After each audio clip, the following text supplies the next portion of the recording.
charge a phone using a lemon, how to turn whipped cream into meringue, and how to cook ice cream in a minute. Watch these and other experiments from our half-chemical lab in our new video.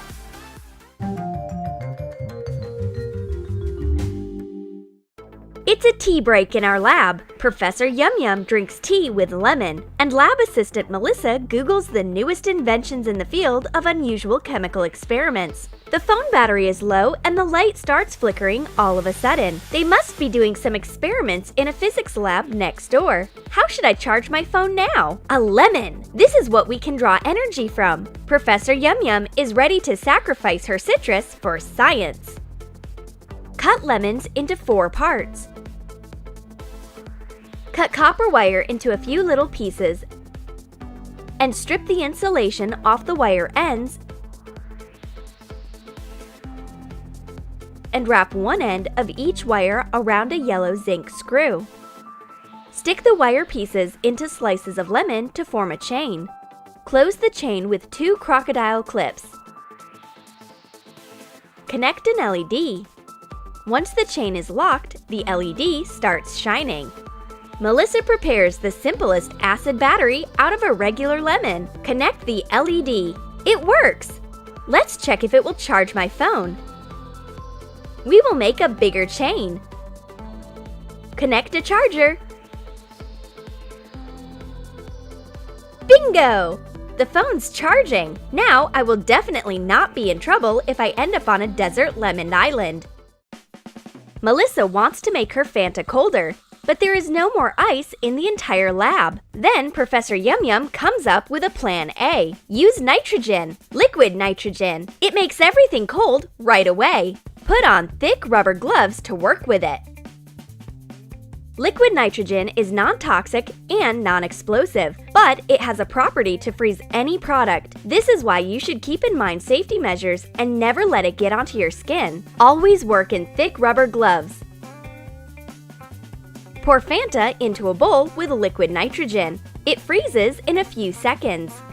Oh! We've got a year's supply of liquid nitrogen. Once it gets into a bowl, it starts boiling. It steams a lot. Pour in Fanta and stir. Now your Fanta will get cold at once. Oops! Professor must have overdone it a bit. The liquid nitrogen doesn't influence the taste or the smell. It just gets it frozen.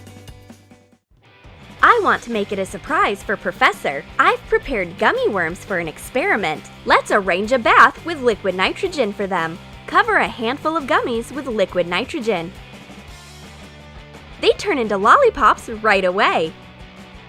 The experiment on the gummy worms is in full swing. For starters, we get them frozen. Excellent! Now, let's test how strong they are. I take out a hammer. It's not a worm anymore. It's a real lollipop. It's attached to the glove.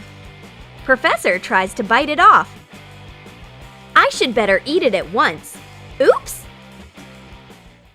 Strange things could happen in our lab. Bananas turn into colored jelly while we are busy with our experiments. Make a cut on a banana lengthwise. Scoop out the flesh. Tape the cut and wrap it all over so that the peel is shaped like a regular fruit. Mix gelatin, banana juice, and food coloring. Put it into a microwave.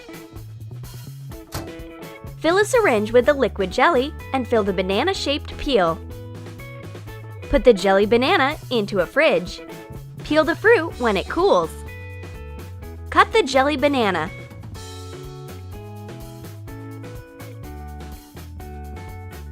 It tastes nice. It's the colored banana jelly. Sometimes real wonders can happen in our lab.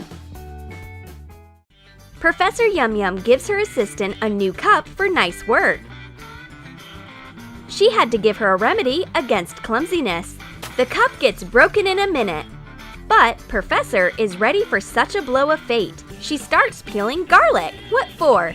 Does she want to exorcise evil spirits of destruction from Melissa? Nope. Yum Yum wants to use garlic glue. Peel garlic and grate a few cloves on a fine grater. Put the grated garlic into a tea bag. Squeeze out the juice. Garlic juice is natural glue. Professor Yum Yum squeezes out fresh